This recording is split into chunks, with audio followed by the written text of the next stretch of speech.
तो कैसे हैं मेरे प्यारे भाइयों और बहनों, आप सभी का स्वागत है स्टार योद्धा बाई मुकेश भैया यूट्यूब चैनल पे। तो आज से हम लोग करने वाले हैं विज्ञान में रसायन शास्त्र के पहला चैप्टर रासायनिक अभिक्रिया एवं समीकरण का एमसीक्यू क्वेश्चंस, वस्तुनिष्ठ प्रश्न। तो जितने भी मेरे प्यारे भाई और बहन हैं, ज्यादा से ज्यादा वीडियो को शेयर करें, लाइक करें और कमेंट करें। तो चलिए आपके लिए कुछ एक हम शायरी लेकर के आए हुए हैं। रुकना मत थकना मत मंजिल अभी बाकी है। रुकना मत थकना मत मंजिल अभी बाकी है। सपनों का समुद्र गहरा है, किनारा अभी बाकी है।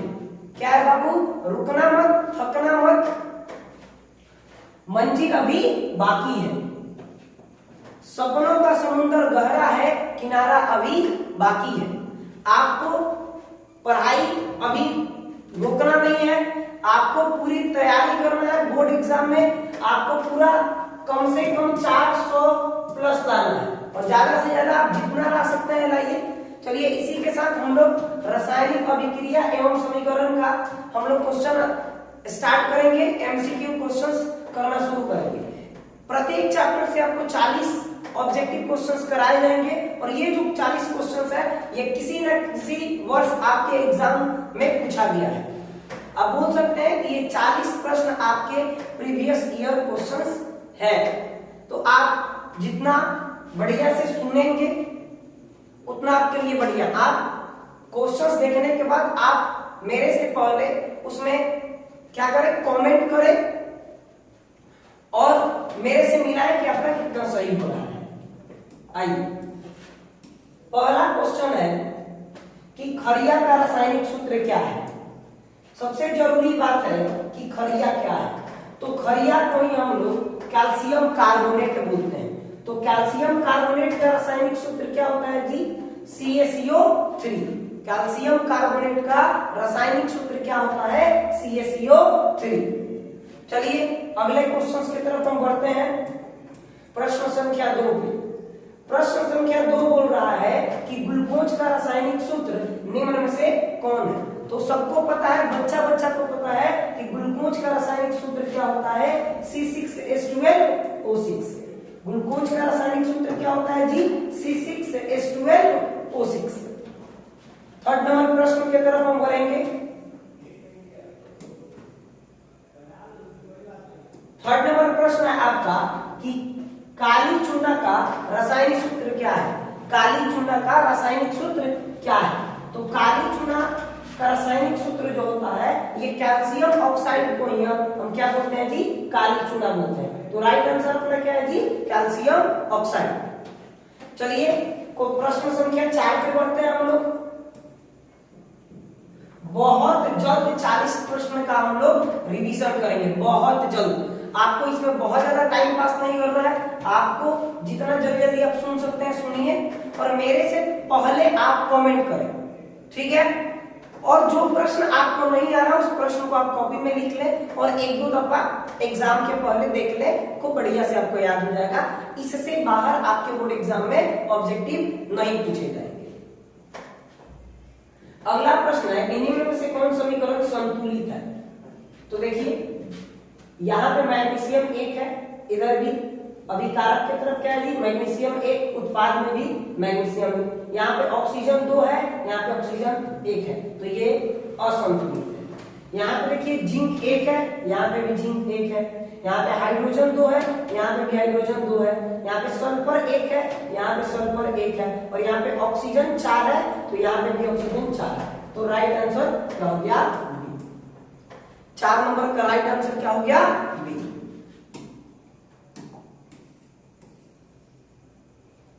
पांच नंबर प्रश्न बोल रहा है कि निम्नलिखित में से कौन समीकरण संतुलित नहीं है। निम्नलिखित में से कौन सा समीकरण संतुलित नहीं है? कहने का मतलब है कि अभिकारक और उत्पाद दोनों तरफ ही प्रत्येक तत्व का परमाणु संख्या क्या होना चाहिए जी? बराबर होना चाहिए। तब उसको हम क्या बोलेंगे? संतुलित बोलेंगे। और आपको बताना है कि इन चारों से कौन संतुलित नहीं है। यहाँ पे देखिए हाइड्रोजन की संख्या 4 है, ऑक्सीजन का संख्या 2 है, तो ऑक्सीजन यहाँ पे भी 2 है और हाइड्रोजन 4 है, तो ये तो संतुलित है, तो ये अपना आंसर नहीं होगा।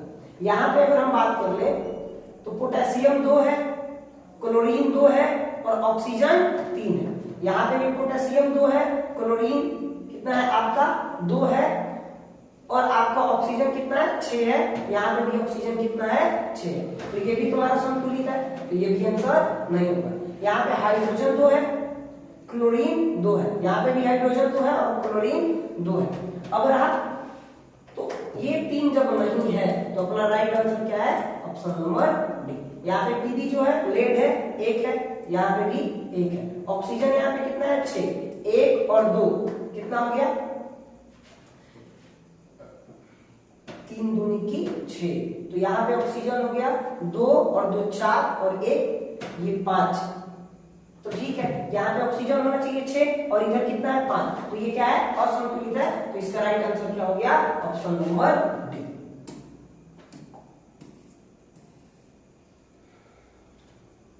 छह नंबर प्रश्न की तरफ हम बढ़ेंगे। फिर से आपको बोला जा रहा है कि आप बहुत ही शालीनता से वीडियो को देखें। अगर आपको वीडियो पसंद आए तो आप अपने दोस्तों में जरूर शेयर करें। प्रश्न संख्या 6 है, बोला कि जब किसी अभिक्रिया के समय किसी पदार्थ में ऑक्सीजन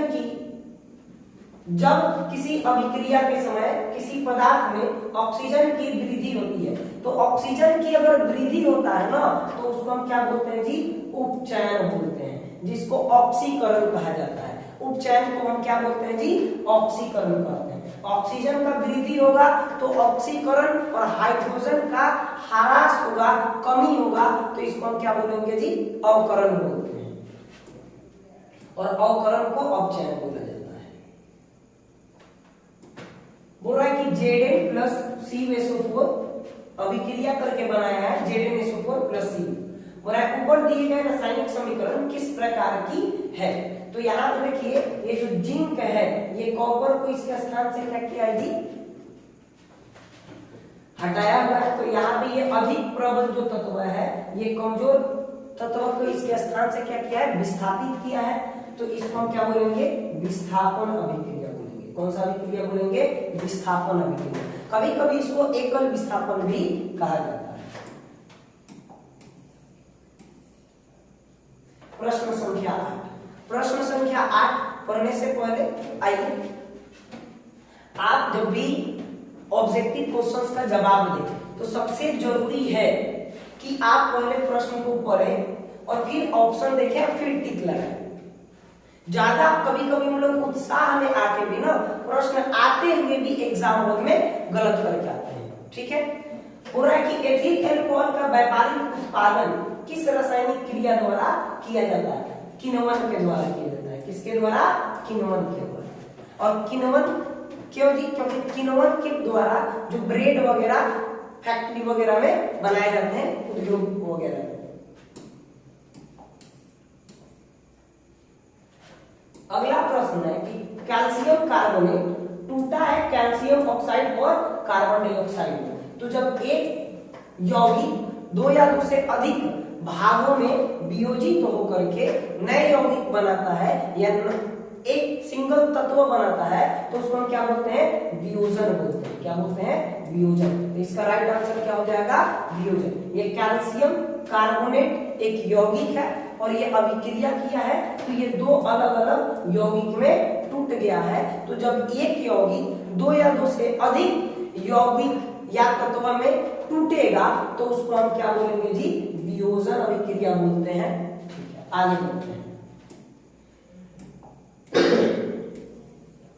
प्रश्न संख्या 10 पूरा है कि सिल्वर आयोडाइड का रंग कैसा होता है, ये आप बताइए कि सिल्वर आयोडाइड का रंग कैसा होता है। श्वेत होता है, श्वेत मतलब सफेद, नहीं होता है।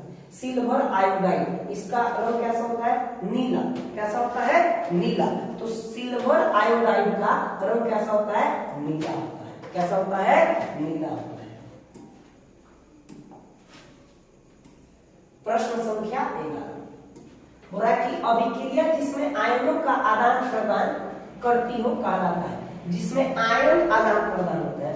वैसा विक्रिया जिसमें आयनों का आदान प्रदान होता है उसको हम बोलते हैं द्विविस्थापन अभिक्रिया। क्या बोलते हैं? द्विविस्थापन अभिक्रिया। जिसमें आयनों का आदान प्रदान होगा ना माय डियर, उसको हम क्या बोलेंगे?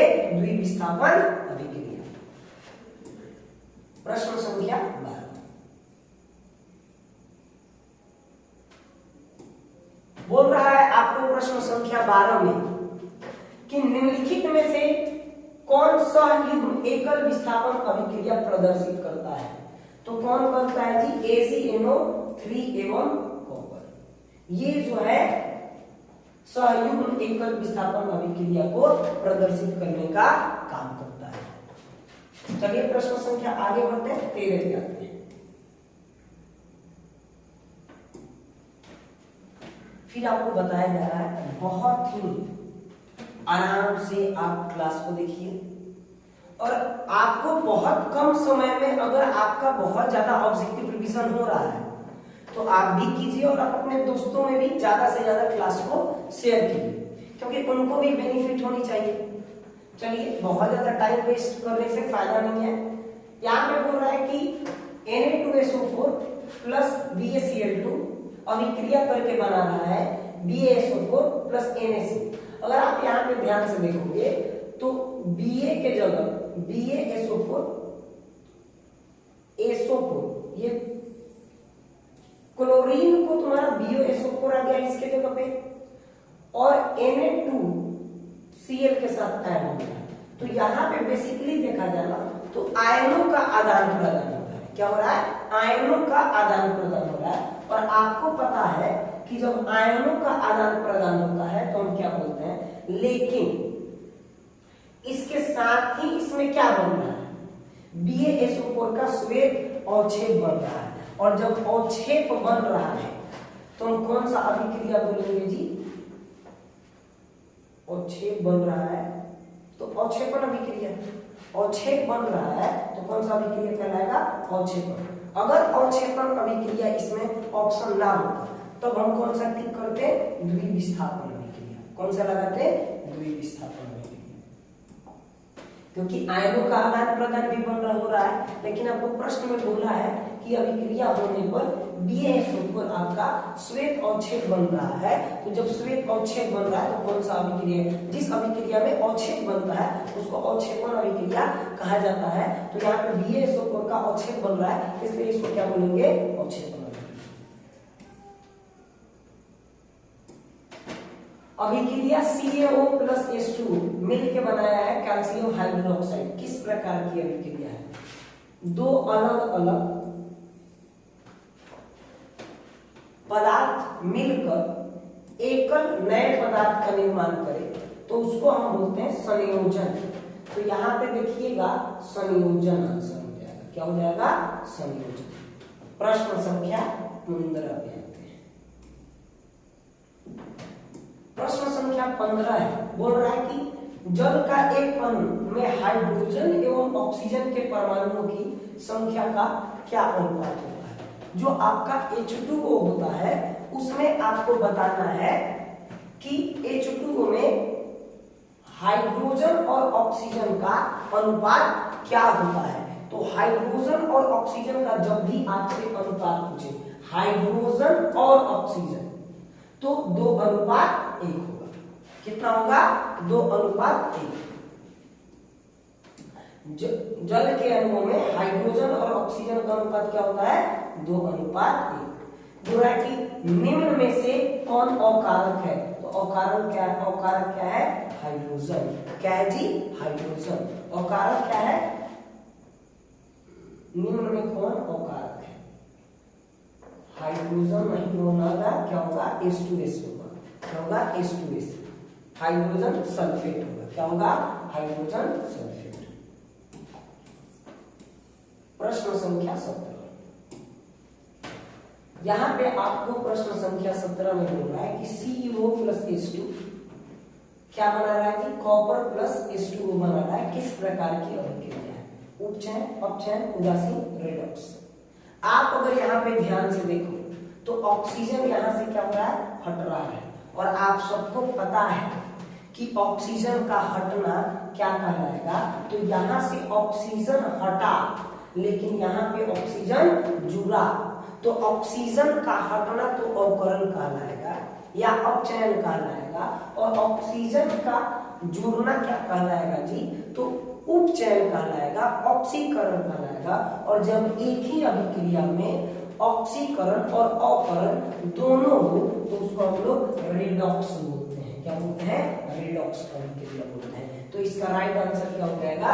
रेडॉक्स अभिक्रिया। जब एक ही अभिक्रिया में आपको ऑक्सीकरण और अवकरण दोनों देखने को मिले, जिस आप ये भी इसको बोल सकते हो कि एक ही अभिक्रिया में अगर आपको उपचयन और अपचयन दोनों देखने को मिले तो उसको हम क्या बोलेंगे? रेडॉक्स अभिक्रिया। 18 नंबर प्रश्न। 18 नंबर प्रश्न बहुत ही आसान है। पूरा साग सब्जियों का विघटित होकर कंपोस्ट बनना किस प्रकार की अभिक्रिया है?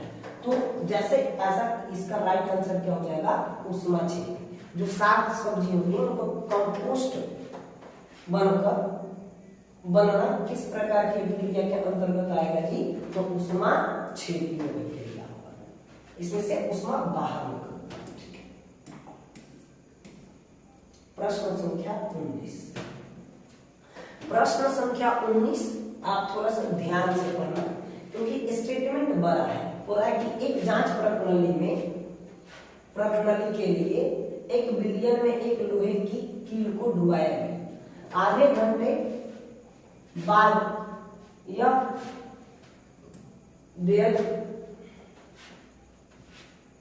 थोड़ा सा टाइपिंग मिस्टेक है यहाँ पर। आधे घंटे बाद जब यह देखा गया कि बिलियन का रंग परिवर्तित हो चुकी है, तो उस जांच प्रणाली में बिलियन क्या था? आपसे पूछा है ना कि एक ऐसा बिलियन है, इसमें एक आप कील डाला गया, एक कील डाला गया, क्या डाला गया? कील डाला गया। और डालने के बाद देखा जाता है कि बिलियन का जो रंग है ये क्या हो चुका है जी? परिवर्तित हो चुका है। तो इस बिलियन में ये किसका क्या है जी? तो जांच प्रणाली में कौन सा बिलियन का? तो ऐसा जब आ जाएगा, जब कील बोलेगा ना, तो आंसर हो जाएगा कॉपर सल्फेट का। किसका? कॉपर सल्फेट का बिलियन। ठीक है, आगे बढ़ते हैं। प्रश्न संख्या 20। प्रश्न संख्या 20 बोल रहा है कि रासायनिक अभिक्रिया के दौरान किसी पदार्थ में ऑक्सीजन का ह्रास, जब ऑक्सीजन हटेगा, ऑक्सीजन का जुड़ना क्या कहलाएगा? उपचयन। ऑक्सीजन का हटना क्या कहलाएगा जी? अपचयन। ह्रास का मतलब क्या है जी? ऑक्सीजन का हटना। तो जब किसी रासायनिक अभिक्रिया में ऑक्सीजन का ह्रास होगा तो उसको हम क्या बोलेंगे? अपचयन बोलेंगे। तो 20 नंबर का राइट आंसर आपका क्या है? बी है। ऑक्सीजन यहाँ पे बोलता कि जुड़ा है, तब तो इसका आंसर क्या हो जाएगा? उपचयन हो जाता। लेकिन यहाँ पे क्या बोल रहा है कि ऑक्सीजन का ह्रास हुआ है, तब क्या हो जाएगा जी? अपचयन। आपको यहाँ पे दिख रहा है हाइड्रोजन और ऑक्सीजन मिलके बनाया है जल H2O। तो जब 2 या 2 से अधिक अभिकारक मिलके एकल उत्पाद बनाते हैं तो उसको हम संयोजन अभिक्रिया बोलते हैं। क्या बोलते हैं? संयोजन अभिक्रिया। तो इसका राइट आंसर क्या है? संयोजन। प्रश्न संख्या 22। निम्न में से कौन ऑक्सीकरण की क्रिया नहीं है? आपसे पूछ रहा है कि ऑक्सीकरण की क्रिया कौन नहीं है? तो दहन ऑक्सीजन की आवश्यकता है, श्वसन में भी आवश्यकता है, भोजन को पचाने में भी ऑक्सीजन का अहम भूमिका है। तो भोजन को पकाना क्या है? भोजन का पचना इसका क्या हो जाएगा? राइट आंसर हो जाएगा। इसमें ऑक्सीकरण की भूमिका नहीं होती है। ठीक है, भोजन का पचना, भोजन को पचाने में ऑक्सीकरण का कोई भूमिका नहीं होता है। तो इसका राइट आंसर क्या हो जाएगा? भोजन का पचना। 23 नंबर प्रश्न बोल रहा है कि निम्न में से कौन विस्थापन अभिक्रिया का उदाहरण है? तो ये टूटा है तो ये तो अपना वियोजन हो गया। ये दो को मिलके एक बनाया तो ये संयोजन हो गया। यहाँ पे जो सल्फर है, सॉरी फेरस जो है, ये कॉपर को क्या किया जी, इसके स्थान से विस्थापित किया है, तो ये इसका राइट आंसर हो गया। ये क्या है जी, विस्थापन। अब बात समझो, यहाँ पे एक यौगिक दो अलग अलग यौगिक में टूटा है तो ये अपना क्या हो गया, वियोजन। यहाँ पे दो अलग अलग यौगिक मिलकर एक यौगिक का निर्माण किया है तो ये हो गया संयोजन। यहाँ पे जो अपना आयरन है, फेरस है, ये कॉपर को क्या किया जी, इसके स्थान से स्थानांतरित किया है। तो जब कोई एक यौगिक जब एक तत्व किसी अन्य तत्व को उसके स्थान से विस्थापित करता है तो उसको हम क्या बोलते हैं, विस्थापन क्रिया। तो इसका राइट आंसर जो होगा वो क्या होगा, सी होगा। ठीक है, चलिए आगे बढ़ते हैं। प्रश्न संख्या 24। प्रश्न संख्या 24 में आपसे बोल रहा है कि सिल्वर आयोडाइड का रंग कैसा होता है। सिल्वर आयोडाइड काला होता है एकदम ना, पीला होता है ना, हरा होता है ना, कैसा होता है, श्वेत होता है। सिल्वर आयोडाइड का रंग कैसा होता है, श्वेत होता है। श्वेत मतलब सफेद। संगमरमर, संगमरमर आपसे बोल रहा है कि संगमरमर का रासायनिक सूत्र क्या है, तो नहीं कैल्शियम हाइड्रोक्साइड, कैल्शियम ऑक्साइड नहीं, कैल्शियम कार्बोनेट। संगमरमर का रासायनिक सूत्र क्या होगा, कैल्शियम कार्बोनेट। तो राइट आंसर अपना क्या है, सी है। प्रश्न संख्या 26। जैसे आपको बड़ा बड़ा स्टेटमेंट दिखे ना, तो बड़ा स्टेटमेंट देख करके घबराते नहीं है, स्टेटमेंट को पढ़ते हैं, समझते हैं, आंसर लगा करके स्माइल करके आगे बढ़ जाते हैं। तुमको क्या लगता है, क्या बोलेंगे, छोड़ के आना है? ना ना ना, क्वेश्चन को ढूंढ ढूंढ के बनाना है। राइट चूर्ण को एक प्रणाली में लेकर गर्म कर भूरे रंग का धुआं उत्सर्जित होता है, यह धुआं है। लेटराइट को एक प्रणाली में रखा जाता है और उसको गर्म किया जाता है ना, तो आपको एक भूरा रंग का धुआं उत्सर्जित होता है, तो यह धुआं को क्या बोलेंगे, ऑक्सीकरण गैस का है एकदम ना, नाइट्रोजन डाइऑक्साइड का है एकदम, नाइट्रोजन डाइऑक्साइड का होगा। जब आप एक लेड नाइट्राइट चूर्ण को एक प्रणाली में डालेंगे और उसको गर्म करेंगे और यदि एक भूरे रंग का धुआं उसमें से उत्सर्जित होगा तो वो धुआं किसका होगा जी, तो नाइट्रोजन डाइऑक्साइड का होगा। किसका होगा, नाइट्रोजन डाइऑक्साइड का। चलिए प्रश्न संख्या 27 की तरफ बढ़ते हैं। प्रश्न संख्या 27 की तरफ बढ़ते हैं। आइए, हो रहा है कि अम्लीय जल का विद्युत छेदन के फलस्वरूप हाइड्रोजन और ऑक्सीजन गैस इलेक्ट्रोड पर उल्टे परखनली में जम जाते हैं, इनके आयतनों में क्या संबंध है। आप एक बार क्वेश्चन को ध्यान से पढ़ो और फिर आप सोचो कि इसका आंसर क्या होगा। बोल रहा है कि अम्लीय जल का विद्युत विच्छेदन के फलस्वरूप हाइड्रोजन और ऑक्सीजन गैस इलेक्ट्रोड पर उल्टे परखनली में जम जाते हैं। परखनली में ही क्या होता है जी, जम जाते हैं। तो इनके आयतनों में क्या संबंध है। तो इनके आयतनों में अगर देखें तो पहला स्टेटमेंट है हाइड्रोजन गैस का आयतन ऑक्सीजन गैस के आयतन का दुगुना होगा। दूसरा बोल रहा है तो दुगुना होगा ना जी, हाइड्रोजन गैस का आयतन ऑक्सीजन गैस के आयतन के क्या हो जाएगा जी, दुगुना हो जाएगा। तो ये इसका क्या हो जाएगा, राइट हो जाएगा आंसर। तो 27 नंबर का जो राइट आंसर है वो क्या है, ए नंबर है। ठीक है, चलिए आगे बढ़ते हैं। प्रश्न संख्या 28।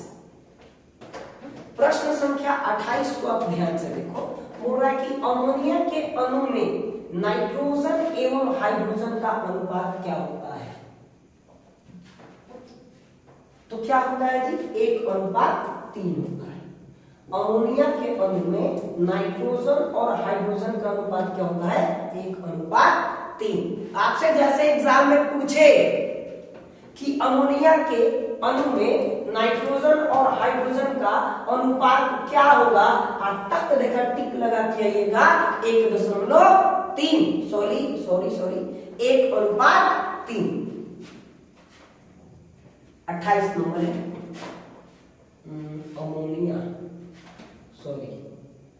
अमोनिया का 1:3 नहीं होगा, ये तो हम दूसरे किसी का बता दिए। अमोनिया का होगा तुम्हारा 2:1। अमोनिया का कितना होगा? 2:1। इसके लिए सॉरी कभी कभी हो जाता है फ्लो में। आइए 29 नंबर प्रश्न को हम देखेंगे। इसकी पहले वाला प्रश्न था क्या?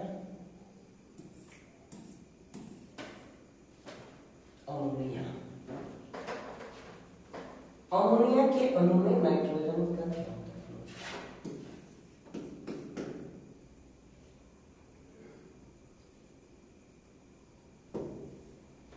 राइट आंसर बाबू 1:3 ही होगा। अमोनिया में नाइट्रोजन और हाइड्रोजन का अनुपात क्या होता है? 1:3। चलिए राइट आंसर 1:3। 29 नंबर प्रश्न आप देखिए अभिक्रिया को हो रहा है कि Ap+Cu(SO4) अभिक्रिया करके बना रहा है कि ApSO4। आपको तो यहाँ पे एकदम क्लियर दिख रहा है कि ये जो अपना फेरस है ये कॉपर को इसके स्थान से क्या किया है? स्थानांतरित किया है। तो जब कोई प्रबल तत्व अपने से किसी कमजोर तत्व को क्या करता है जी? विस्थापित करता है, तो उसको क्या बोलते हैं? विस्थापन अभिक्रिया बोलते हैं। तो इसका राइट आंसर क्या हो जाएगा? विस्थापन। 29 का राइट आंसर विस्थापन। 30 नंबर श्वेत सिल्वर क्लोराइड सूर्य के प्रकाश में धूसर रंग का हो जाता है, ऐसा क्या होता है? आप बताइए क्या होता है? तो क्या होता है इसका राइट आंसर? सिल्वर क्लोराइड और क्लोरीन में क्या होता है जी? वियोजन के कारण होता है। जो सिल्वर और क्लोरीन में वियोजन के कारण इसका रंग कैसा होता है जी? तो धूसर रंग का इसका रंग हो जाता है। तो राइट आंसर क्या होगा? 30 का राइट आंसर। 31 नंबर प्रश्न 31 नंबर प्रश्न में आपको बोल रहा है कि मैग्नीशियम रिबन को वायु में दहन कर मैग्नीशियम ऑक्साइड प्राप्त किया जाता है। तो इस ऑक्साइड का रंग कैसा होता है? तो रंग इसका क्या काला होता है? एकदम नहीं। काला होता है? लाल होता है? नहीं, काला नहीं होता है। कैसा होता है? उजला या सफेद। उजला, सफेद, श्वेत जो बोले वो आप राइट आंसर करके अगले प्रश्न की तरफ बढ़ते हैं। प्रश्न संख्या 32 है आपका। बोल रहा है कि निम्न में से कौन रेडॉक्स अभिक्रिया है?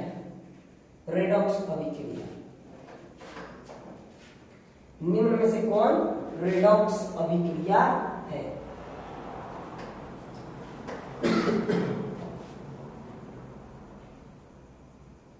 ये तो नहीं है रेडॉक्स।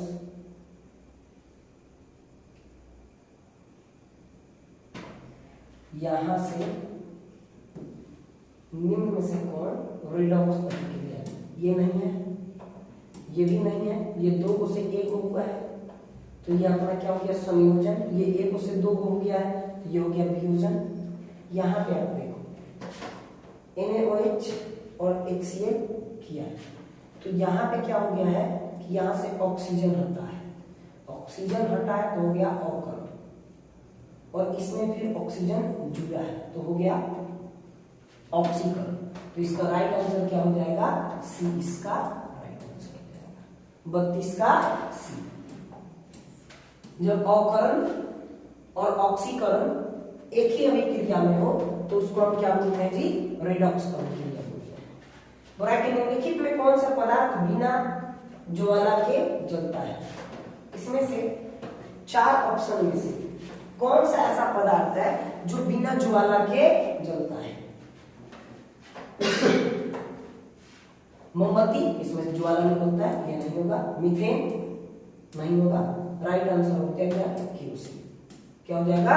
केरोसिन। 33 का केरोसिन नहीं, केरोसिन में तो फ्लेम निकलता है, नहीं होगा। कोयला, कोयला धुआं देता है, इसमें से ज्वाला नहीं निकलता है। 34 रासायनिक समीकरण में H2 का क्या होता है? H2 का क्या होता है? 34 नंबर प्रश्न में आपसे बोल रहा है कि H2 का क्या होता है? हाइड्रोजन में अपना ऑक्सीजन जुड़ा है, तो क्या हो गया? ऑक्सीकरण। क्या हो गया? ऑक्सीकरण। राइट आंसर क्या हो गया? बी, ऑक्सीकरण। प्रश्न संख्या 35, ध्यान से देखिए। बोल रहा है कि भोजन का पचना तथा पकाना किस प्रकार की अभिक्रिया है? तो भोजन का पकना और पचाना किस प्रकार की अभिक्रिया है? तो ये हो जाएगा उपचयन। क्या हो जाएगा? उपचयन। ऑक्सीकरण होगा। क्या होगा? ऑक्सीकरण। प्रश्न संख्या 26, निम्न में से ऑक्सीकरण नहीं है, इसमें से कौन सा ऑक्सीकरण नहीं है? तुमको भी पता है। 36 का अगर आंसर तुम नहीं बता पाते हो ना तो पढ़ना बेकार है। दहन एकदम ऑक्सीजन है, तो ये राइट आंसर नहीं है। श्वसन भी नहीं है, भोजन का पचना नहीं है, अवक्षेपण। राइट आंसर क्या हो जाएगा? अवक्षेपण। ऑक्सीकरण कौन नहीं होगा? अवक्षेपण। बच्चा जानता है कि हाइड्रोजन और ऑक्सीजन मिलकर क्या बना है? H2। दो अलग अलग दो या दो से अधिक अभिकारक मिलकर के एक यौगिक या एक उत्पाद, एक कल उत्पाद बना है, तो इसको क्या बोलेंगे? संयोजन अभिक्रिया। तो 37 का आंसर क्या हो गया? ए। और 30 नंबर देखिए, रासायनिक अभिक्रिया के दौरान किसी पदार्थ में ऑक्सीजन का योग कहा जाता है। ऑक्सीजन का योग हमेशा क्या कहलाएगा? उपचयन कहलाएगा। ऑक्सीजन जुड़ेगा तो उपचयन, ऑक्सीजन और हाइड्रोजन हटेगा, ऑक्सीजन का जुड़ना उपचयन और हाइड्रोजन का हटना अपचयन।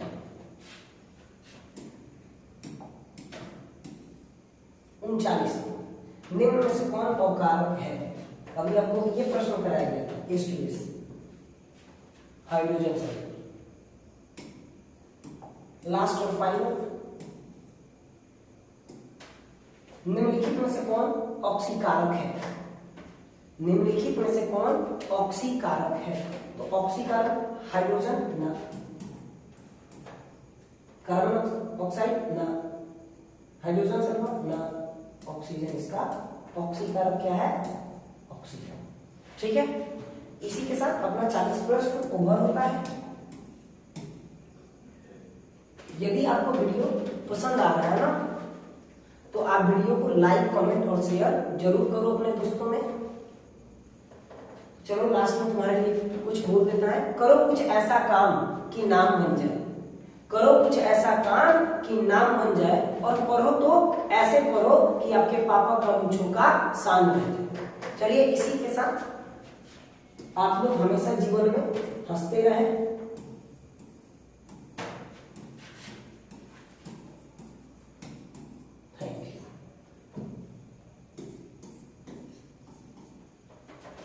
चलिए मिलते हैं कल के अगले क्लास में।